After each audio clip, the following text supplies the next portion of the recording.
Class 10 দেখো তোমাদের গতদিন 12 পর্যন্ত হয়ে গেছিলো, আজ 13 থেকে হবে। ঠিক আছে, চক্রবৃদ্ধি সুদ চলছে। চক্রবৃদ্ধি সুদের 6.1 কোষে দেখি, আর পেজ হচ্ছে 113। 13টা শুরু হবে। দেখো 13টা কী বলছে।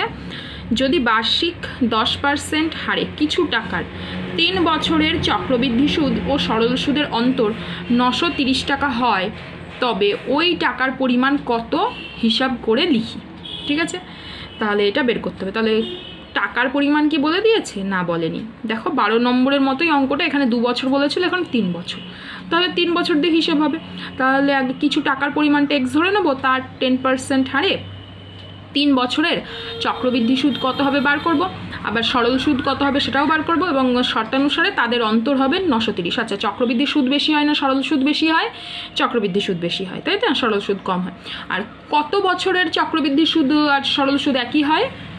1 বছরের, তাই না? যদি একই টাকা থাকে, একই সুদের হার থাকে এবং সময় 1 বছর হয়, তখনই শুধুমাত্র চক্রবৃদ্ধি সুদ আর সরল সুদ সমান হয় তার পরিমাণটা। ঠিক আছে, চলো 13 নম্বরের অঙ্কটা করি তাহলে আমরা আজকে।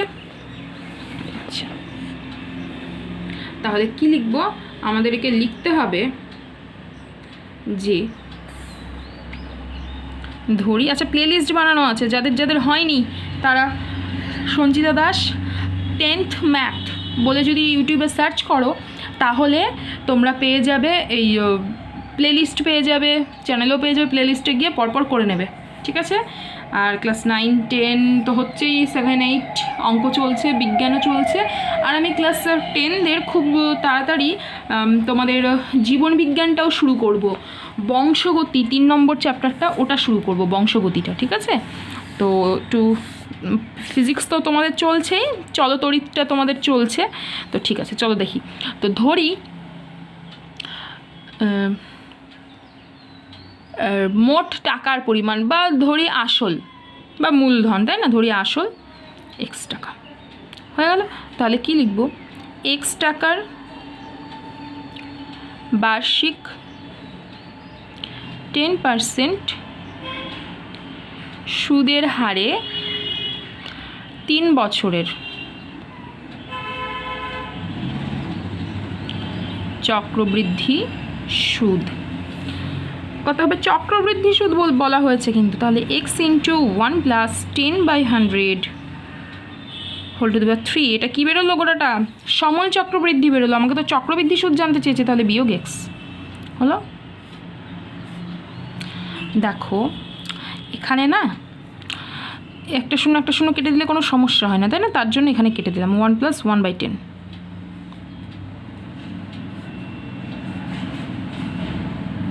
হলো। তাহলে কত হবে? এখানে কিছু করছি না, একেবারে পরে গিয়ে করতে পারি, তাই না? আর কেউ যদি চায় এখানে ক্যালকুলেশন করবে, করো ক্যালকুলেশন যদি করতে চাও। তাহলে x এটা হবে 10 আর 1 11, তাই না?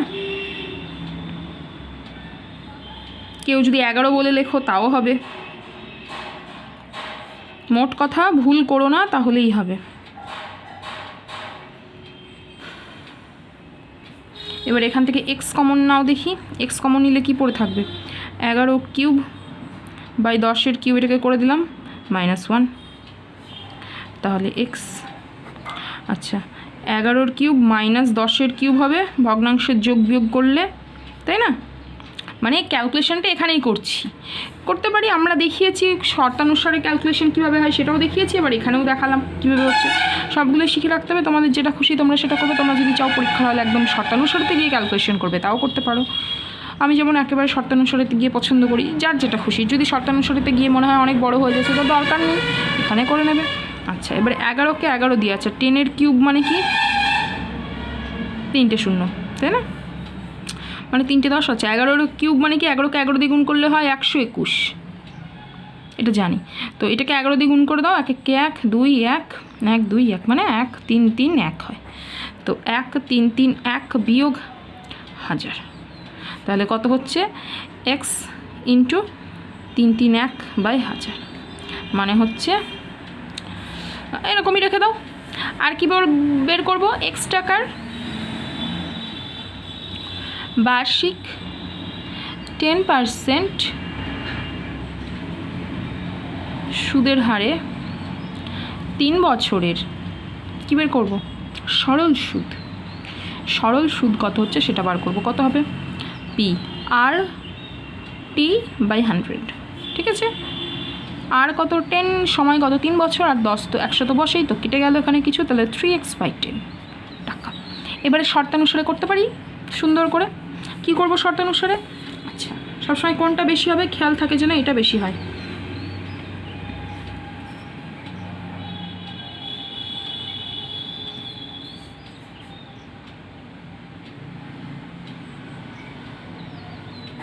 শর্তানুসারে চক্রবৃদ্ধির সুদ বিয়োগ সরল সুদ সমান হবে 930 টাকা। কেন? শর্ত তো প্রশ্নতে বলে দিয়েছে। বা এক্স কমন নিলে, এক্স যদি কমন নিয়ে নাও, আর কি কমন নিতে পারো? নিচ থেকে একটা 10 কমন নিতে পারো, নাও, কোনো অসুবিধা নেই। তাহলে এখানে পড়ে থাকছে 1, 2 শূন্য, বিয়োগ শুধু 3। বা আচ্ছা, এই 10টা এপারে গুণ হতে পারে, গুণ করে দেবো ওপারে। তাহলে লসাগু হচ্ছে 100। এই 10টা লিখলাম না? আচ্ছা লেখো। 331 বিয়োগ 3কে 100 দিয়ে গুণ করলে হবে 300। 331, 333 লিখে দিয়েছি আমি। বেশ, এবারে দেখো কি করব। তাহলে x/10 একেবারে সব করছি, চলো। 331-এর থেকে 300 বাদ দিলে কত থাকবে? 31/100 সমান 930।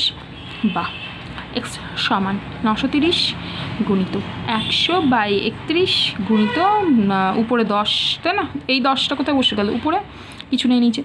তো 31কে যদি 3 দিয়ে গুণ করি না, 93 হয়ে যাবে। 3-একে 3, 3 3-কে 9, আর 0 তো ছিল। তাহলে এক্স সমান কত বলো তো? 3। 1 2 3 4 শূন্য, 1 2 3 4, 1 2 3 4 হলো 30,000 টাকা। তাহলে উত্তরটা কি লিখবো আমরা? লিখবো যে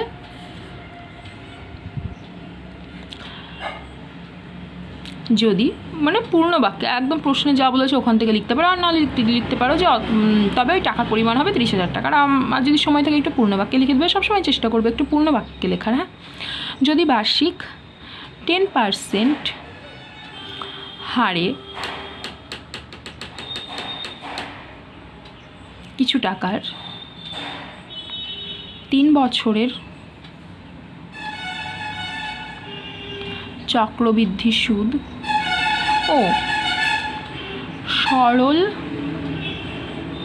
সুদের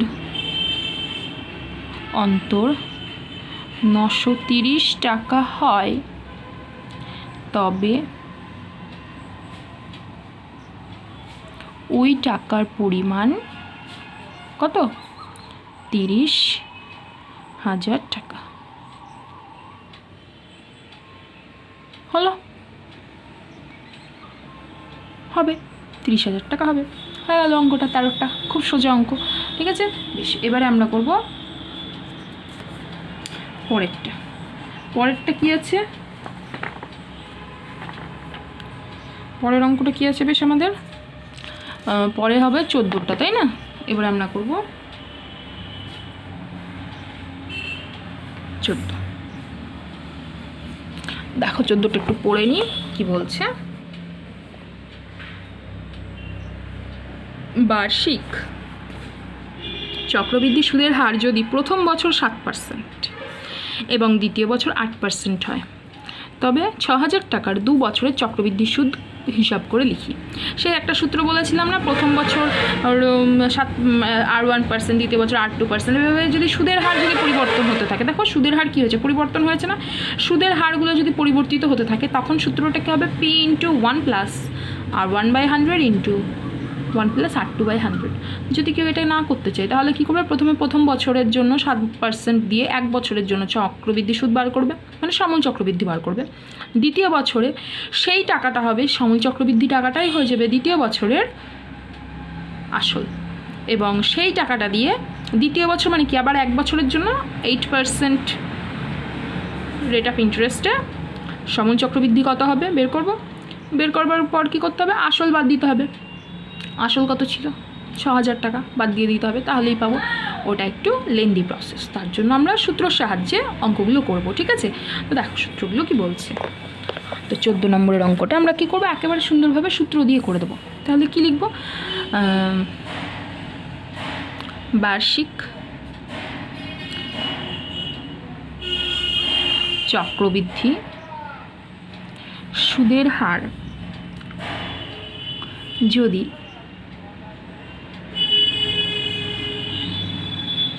প্রথম বছর 7% এবং দ্বিতীয় বছর বার্ষিক, বানানটা ভুল লিখেছিলাম, বয়া আকার হবে, দ্বিতীয় বছর 8% হয়,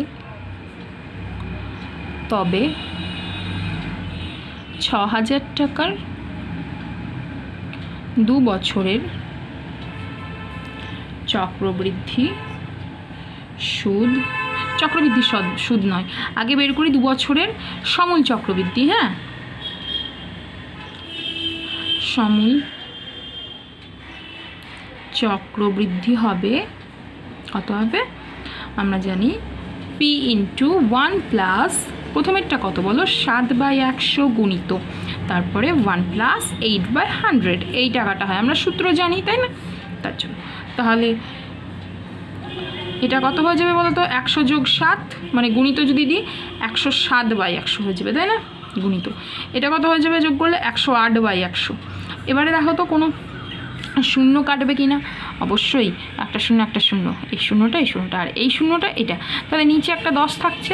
আর কি কি গুণ করতে হবে, হ্যাঁ গুণটা একটু করতে হবে, এবারে তার জন্য তো একটু সময় লাগবেই, আর এর জন্যই তো এই অঙ্কগুলো দিয়েছে যাতে গুণ ঠিকঠাক করে আছে কি না। 108কে প্রথমে 107 দিয়ে গুণ করে দাও, তারপর 6 দিয়ে গুণ করবো, তাহলে 7 8 56, 7 1 7, 0 0 0 8 0 1 6 5, 7 7 14 আর 1 15, এটাকে আবার কত দিয়ে গুণ করবো, 6 দিয়ে, 6 6 36, হয় থেকে 3, 5 6 30 আর 3 33, 3 হয় থেকে 3, 5 6 30, 31 32 33, 3 হয় থেকে 3, 6 কে 6 7 8 9, 6 কে 6, এইটা বেরোলো 6 9 3 3 6, এত টাকা। এবারে দেখো এখানে নিচে 10 আছে তাই না, একটা শূন্য আছে, তার মানে কি লিখবো, একটা ঘর আগে ডান দিক থেকে একটা, যতগুলো শূন্য থাকবে নিচে একের পরে যদি 5-এর পরে শূন্য থাকে তাহলে হবে না কিন্তু, হ্যাঁ তখন ভাগ করে দেখতে হবে, যেহেতু একের পরে শূন্য আছে তাই এক দিয়ে ভাগ করলে ওইটাই থাকে, এবং শূন্য যতগুলো শূন্য থাকবে ডান দিক থেকে তত ঘর এগিয়ে বসাবো, দশমিক একটা আছে, একটা ঘর আগে দশমিক বসালাম, এই টাকাটা। এবারে কেউ চাইলে এখানে সাজালে একটু এটা করতে পারে, ঠিক আছে। তাহলে কত হলো, 6,933 টাকা 60 পয়সা, এভাবে বলতে পারে। আবার কেউ বলতে পারে 6,933.6 টাকা বা 60 টাকা, ঠিক আছে, 60 টাকা নয়, এটার জন্য খেয়াল থাকে। অতএব চক্রবৃদ্ধি সুদ হবে, আগে বের করি। এবারে কি বের করব, চক্রবৃদ্ধি সুদ। তাহলে চক্রবৃদ্ধি সুদ কত হবে, সমূল চক্রবৃদ্ধি বিয়োগ আসলটা, তাহলে কত হচ্ছে 933.60, মানে এই 6টা কেটে গিয়ে উঠে যায়, হ্যাঁ হয়ে গেল। তাহলে উত্তর কি লিখব, উত্তর লিখব যে তাহলে 6,000 টাকার 2 বছরের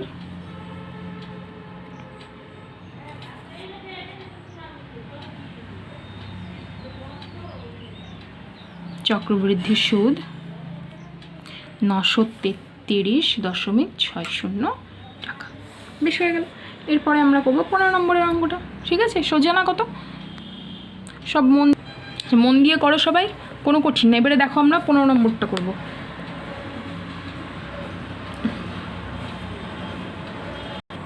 দেখো এবারে আমরা 15 নম্বরের অঙ্কটা করব। বার্ষিক চক্রবৃদ্ধি সুদের হার যদি প্রথম বছর 5% এবং দ্বিতীয় বছর 6% হয়, তবে 500 টাকার 2 বছরের চক্রবৃদ্ধি সুদ নির্ণয় করব। আচ্ছা, 5,000 টাকার 2 বছরের চক্রবৃদ্ধি সুদ। আচ্ছা, ইংরেজিতে পড়ার থেকে বাংলাতে পড়া ভালো, সংখ্যাগুলো তাই না, 5% আর 6%, ঠিক আছে চলো। তো একই অঙ্ক তাই না, 14-র মতো অঙ্কটা আমরা 15টা একই করব, 14-র মতো করেই করছি। চলো দেখো কি বলছে। তাহলে কি লিখবো, ওই যে একই জিনিসভাবেই লিখবো আমরা, যে বার্ষিক, বইয়ে যেমন বলেছে সেই রকম করেই লিখি, হ্যাঁ। আচ্ছা, বার্ষিক বার্ষিক চক্রবৃদ্ধি সুদের হার যদি প্রথম বছর 5% এবং দ্বিতীয় বছর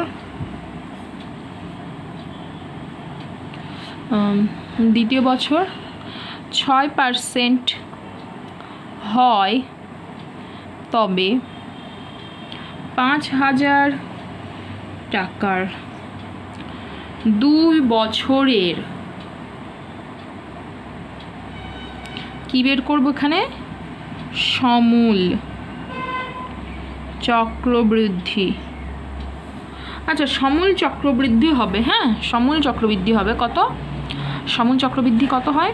ওই যে নিয়মটা কি জানি, আসল গুণিত 1 + 5/100 ইন্টু 1 + 6/100 টাকা।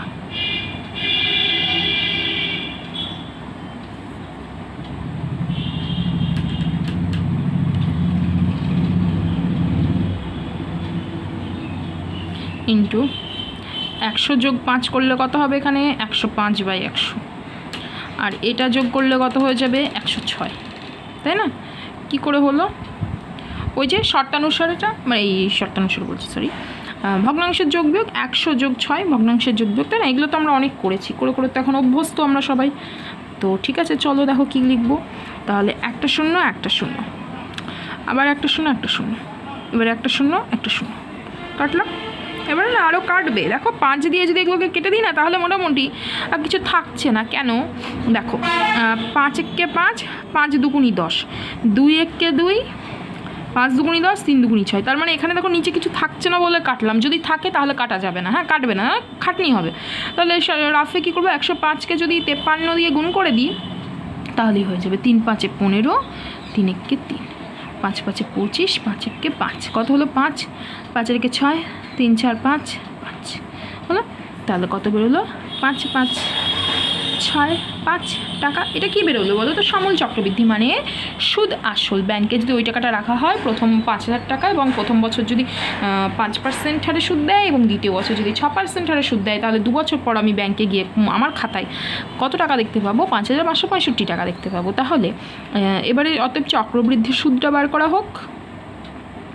চক্রবৃদ্ধি সুদ, চক্রবৃদ্ধি সুদ কত হবে? এই যে সমূল চক্রবৃদ্ধি বিয়োগ আসল টাকা সমান, এবারে বিয়োগ করলে কত হবে? এখান থেকে যদি 5,000 বিয়োগ করে দিই তাহলে কত হবে? 5 6 5 হবে শুধু, তাই না? 565, মানে এই 5টা বাদ হয়ে গেল, 565 টাকা। তাহলে উত্তরটা কি লিখব? উত্তরটা লিখব যে যদি পূর্ণ বাক্যে লিখতে চাও, পূর্ণ বাক্যে লিখতে পারো যে বার্ষিক চক্রবৃদ্ধি সুদের হার যদি প্রথম বছর 5% এবং দ্বিতীয় বছর 6% হয়, তবে 5,000 টাকার 2 বছরের চক্রবৃদ্ধি সুদ 565 টাকা হবে। হয়ে গেল। এবারে আমরা করব 16 নম্বরেরটা। দেখো কী বলছে। এবারে 16টা আমরা আসি।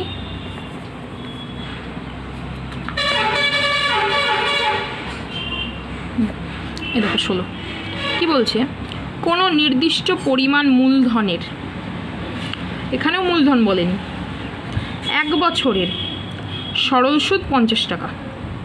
1 বছরের কি বলে দিয়েছে? সরল সুদ 50 টাকা। এবং 2 বছরের চক্রবৃদ্ধি সুদ 102 টাকা হলে, মানে 1 বছরের সরল সুদ বলেছে আর চক্রবৃদ্ধি সুদটা কত বছরের বলেছে? 2 বছরের হলে মূলধনের পরিমাণ ও বার্ষিক সুদের হার কত বলে দিয়েছে কোথাও? মূলধনের পরিমাণ আর বার্ষিক সুদের হার। তাহলে ধরে নিতে হবে ধরি মূলধনের পরিমাণ এক্স টাকা এবং বার্ষিক সুদের হার 8% দিয়ে ওই এক্স টাকার বার্ষিক সুদের হার 8% দিয়ে 1 বছরের সরল সুদ কত হবে বের করব, সেটা সমান এটা হবে প্রথম শর্ত অনুসারে। আর দ্বিতীয় শর্ত অনুসারে কী করব, এক্স টাকার বার্ষিক সুদের হার 8% হারে 2 বছরের চক্রবৃদ্ধি সুদ বের করব কত হবে, এবং সেটা সমান এটা হবে দ্বিতীয় শর্ত অনুসারে। ঠিক আছে, তাহলে শুরু করি অঙ্কটা আমরা। বেশ, 113 পাতা, 16 নম্বর অঙ্ক। হ্যাঁ, চলো তাহলে কি লিখবো বললাম,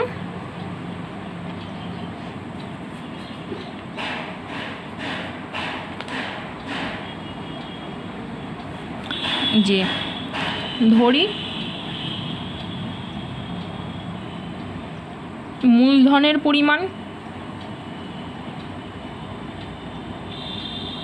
এক্স টাকা এবং বার্ষিক সুদের হার 8%। ঠিক আছে, এবারে আমরা কি করে লিখবো দেখো, এবারে লিখবো এক্স টাকার বার্ষিক সুদের, আচ্ছা এক্স টাকার 8% বার্ষিক সুদের হারে, হ্যাঁ এক্স টাকার মানে 8% বার্ষিক সুদের হারে প্রথমে 1 বছরের বলেছে, তাই না? তাহলে 1 বছরের সরল সুদ কত হবে আগে বার করি। আচ্ছা, 1 বছরের সরল সুদের সূত্র তো সেটা একই জিনিস, P R T by 100, P R T মানে সময় 1 বছর বাই 100। তাহলে শর্তানুসারে কী হবে, প্রথম শর্তানুসারে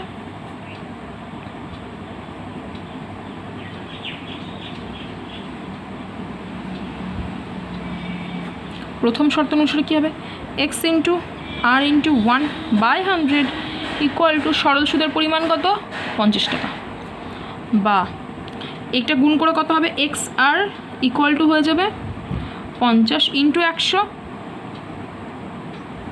তাই না? 50 ইন্টু 100, চলো এরকমই থাকুক, এটাকে 1 নম্বরে দাও। ঠিক আছে, এবারে এক্স টাকার 8% বার্ষিক সুদের হারে 2 বছরের চক্রবৃদ্ধি সুদ বার করি। হ্যাঁ, চলো এবারে এক্স টাকার 8% বার্ষিক সুদের হারে 2 বছরের বলেছে, 2 বছরের চক্রবৃদ্ধি সুদ কত হবে, আগে সমূল চক্রবৃদ্ধি বার করতে হয়, x into 1 plus r by 100 whole to the power 2 minus x, তাই না? তাহলে এত টাকা। এবারে কী করতে হয়, শর্তানুসারে এটাকে সেকেন্ড ব্র্যাকেট দাও। এবারে এই চক্রবৃদ্ধি সুদের পরিমাণ দেখো বইয়ে বলে দিয়েছে 102 টাকা। তাহলে দ্বিতীয় শর্তানুসারে এটা সমান কি লিখব, 102 টাকা, তাই না? চলো আমরা লিখি তাহলে। আচ্ছা দেখো, আমার এখানে একটু জায়গা আছে, আমি একটু এখানেই করি। হ্যাঁ, মোটামুটি একটু জায়গা আছে আমার।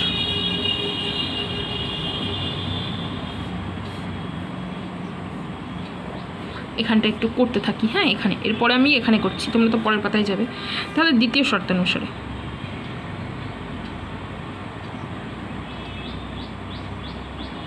শর্তানুসারে কি লিখব, x into 1 plus r by 100 whole to the power 2 minus x সমান 102।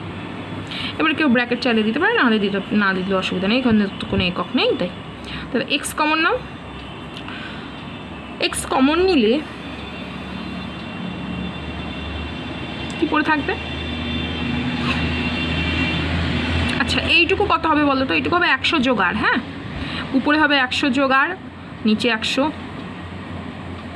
তার হোল স্কোয়ার, তাই না? একটু বাজে দেখাচ্ছে, এভাবে করবো না অঙ্কটা। দেখো এক্স কমন নিলাম,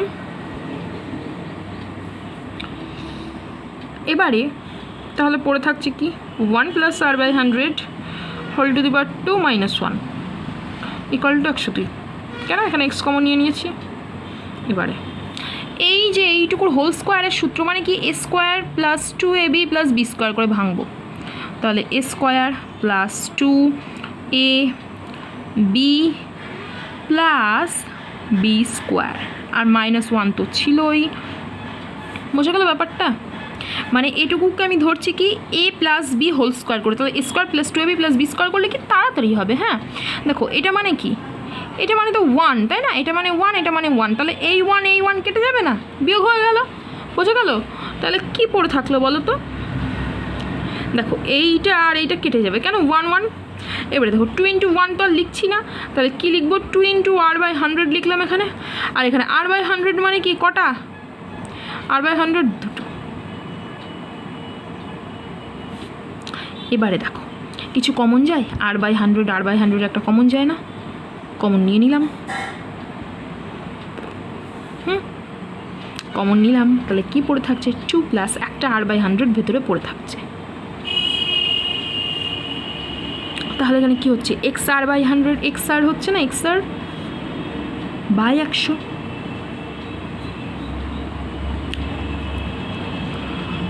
2 প্লাস r/100ই থাকুক, পরে দেখছি ওকে কি করা যায়। এবারে দেখো xr এর মান জানো না, দেখো 1 নম্বর সমীকরণে জানো তাই না, খাতাতে দেখো 1 নম্বর সমীকরণ xr = কি 50 × 100।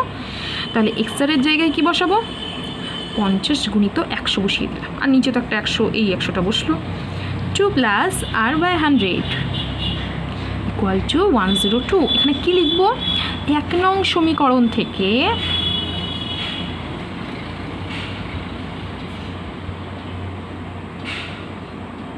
xr সমান 50 × 100 বসিয়ে পাই। ঠিক আছে, আচ্ছা তাহলে দেখো 100 কেটে গেল না, শুধু 50 থাকে।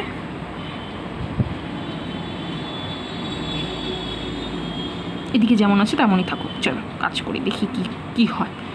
এবারে এই 50টাকে না এপারে পাঠিয়ে দিই। হ্যাঁ আচ্ছা, 50টাকে ওপারে না পাঠিয়ে এখানেও রেখেও কাজ করতে পারি। কীভাবে, 50কে 2 দিয়ে গুণ করে দাও, কত হবে, 50কে 2 দিয়ে গুণ করলে 50 × 2 হবে, প্লাস 50 × r/100 হবে, তাই না? বোঝা গেল ক্যালকুলেশনটা, 50 × 2 এরকম। তাহলে 50কে 2 দিয়ে গুণ করলে কত হবে, 100। আর এটা কী হবে, 0 0 কাটলো, 5 × 1 = 5, 5 × 2 = 10, মানে r/2 হলো। ঠিক আছে, এবারে দেখো বাহ, r/2কে রাখছি 102, এই 100টাকে উপরে পাঠিয়ে দিলাম। তাহলে কত থাকছে, r/2 = 102 এর থেকে যদি 100 বাদ দিয়ে দিই তাহলে কত থাকবে বলো, 2, সোজা। এবারে r = কী করবো, 2কে 2 দিয়ে গুণ করে দিলে কত হয়, 4 হয় না? তাহলে r এর মান কত পেয়ে গেলাম, 4। এবারে কি লিখবো, 1 নং সমীকরণে r = 4 বসিয়ে পাই।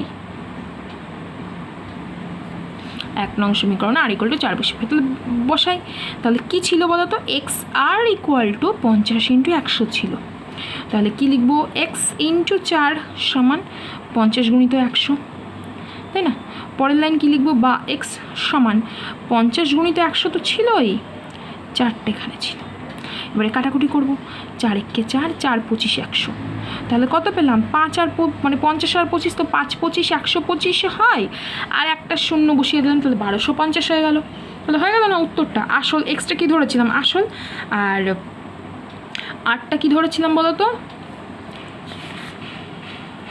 আরটা ধরেছিলাম সুদের হার। তাহলে কি লিখবো উত্তরটা, আচ্ছা উত্তর তো তোমরা পরে লিখবে, আমার একটু এখানে জায়গা আছে, আমি লিখে দিই। তাহলে উত্তর লিখবো 16-র উত্তরটা কি হবে, যে মূলধনের পরিমাণ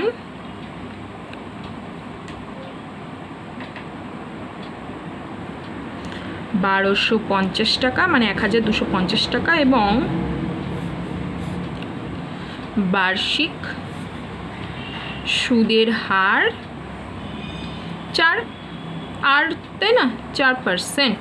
হয়ে গেল অঙ্কটা, বেশ তাই তো কমপ্লিট অঙ্ক, কি সুন্দর অঙ্ক, তাড়াতাড়ি হয়ে গেল, বেশ ঠিক আছে। এরপর আমরা আজকে কোনটা করব দেখি, এবারে আমরা একটু 17টা করে ফেলি ঝট করে। 17টা করবো।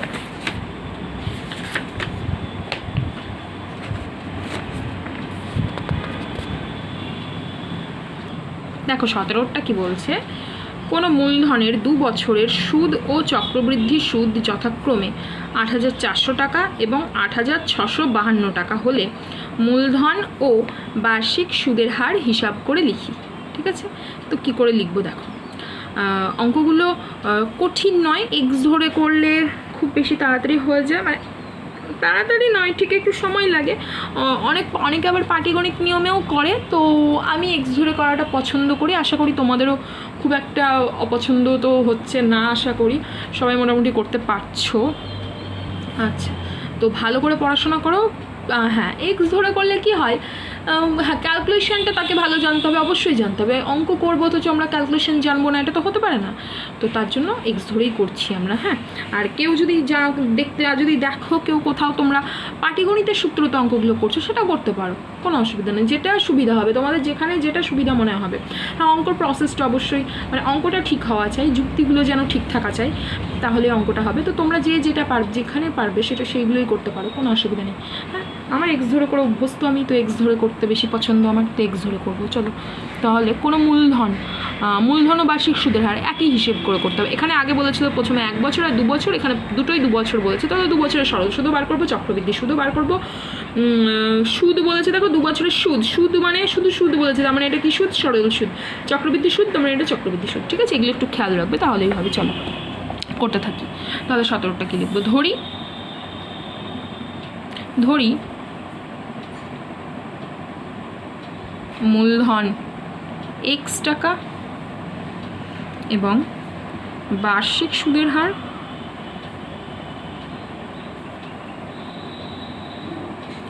%। হলো, এবারে কী বার করবো, ওই যে x টাকার বার্ষিক % সুদের হারে 2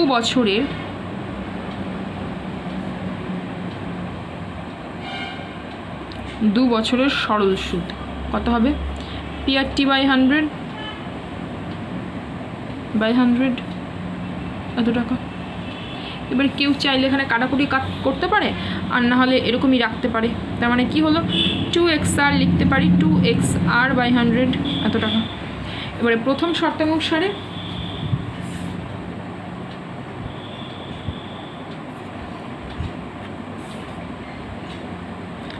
দেখো সুদ বলে দিয়েছে 8,400 টাকা, তাই না? তাহলে এটা হচ্ছে সরল সুদ, 2XR/100 = 8,400। এরকমই থাকুক এটা 1 নম্বর। এবারে 2 নম্বর দেখো কী করছে। এবারে x টাকার চক্রবৃদ্ধি সুদ বার করতে হবে। x টাকার বার্ষিক % সুদের হারে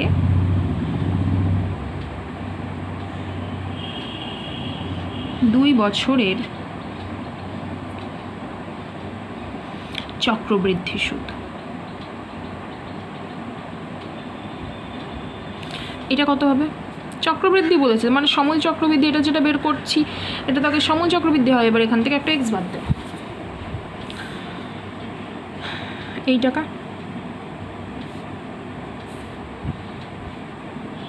এবারে কেউ চাইলে এখানেই কমন নিতে পারে, বা এখানেও শর্ত করে তারপরে শর্তানুসারে তো কমন নিতে পারে, যেটা খুশি। আমি যদি চাই এখানেই কমন নেবো, নাও। আচ্ছা চলো দ্বিতীয় শর্তানুসারেই লিখি একেবারে। দ্বিতীয় শর্তানুসারে x × 1 + r/100 whole to the power 2 - x = 8,652। এবার এখান থেকে x যদি কমন নাও তাহলে পড়ে থাকছে 1 + r/100 whole to the power 2 - 1, 8,652। এবার একটু মন দিয়ে ক্যালকুলেশন করবো। এই ক্যালকুলেশনটা তো একটু আগেই অঙ্কগুলো তো করলাম, আগেরটাতে। তাহলে a + b হোল স্কোয়ারের সূত্রে ভেঙে দেবো। তাহলে a² + 2ab + b², ঠিক আছে, -1, 8,652। দেখো এখানে a + b হোল স্কোয়ার সমান কোন সূত্রটা ব্যবহার করেছি, a² + 2ab + b²। দেখো a + b হোল স্কোয়ারে তো দুটো সূত্র, এটা একটা রয়েছে আর একটা রয়েছে কি a - b whole square + 4ab। তো যেখানে যেটা দরকার, এখানে তো এটা দরকার নেই, আমার এটা দরকার, তাই এটা ব্যবহার করেছি। হ্যাঁ, এবারে দেখো এটা মানে তো 1 স্কোয়ার করলে তো 1, আর এটা তো 2 × r/100, আর এটা r/100 এর হোল স্কোয়ার মানে এই জিনিসটা দুটো -1 = 8,652।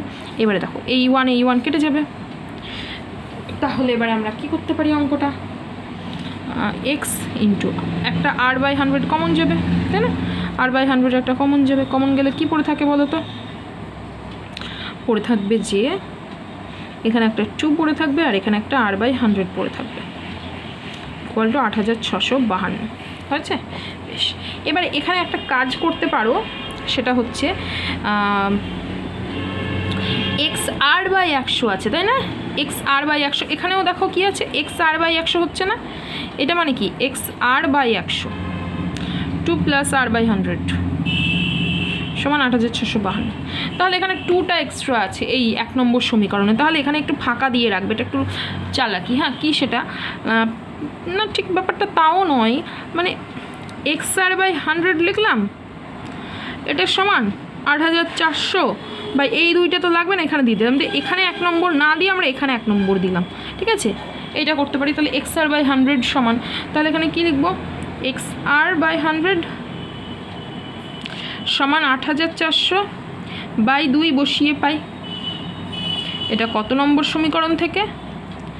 1 নং থেকে, ঠিক আছে? তাহলে এখানে বসালে কত পাবো, xr/100 জায়গায় 8400/2।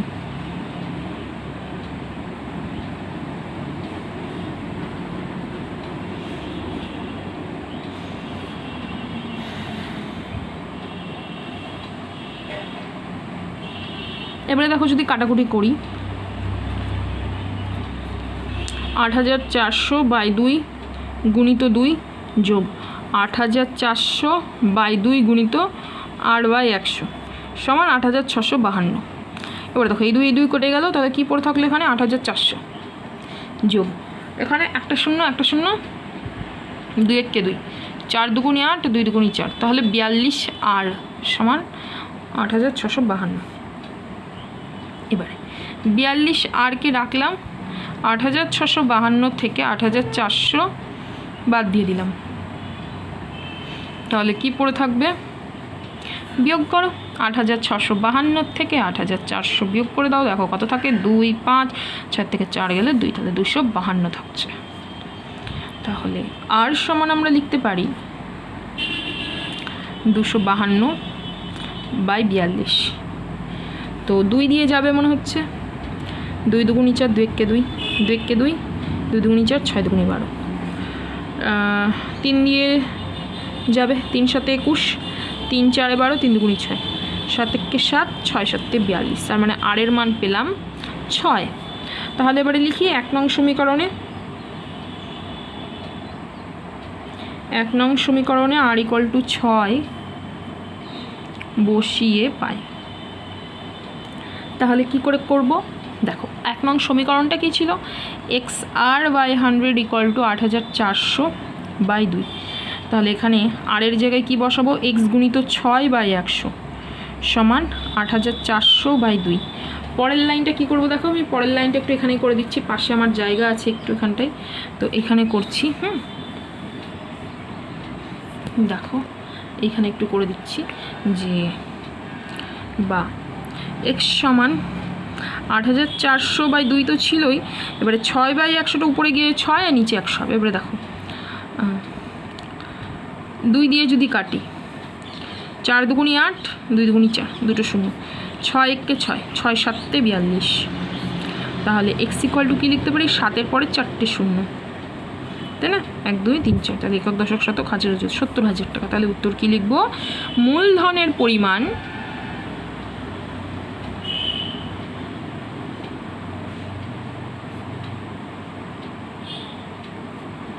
70,000 টাকা এবং সুদ, বার্ষিক সুদের হার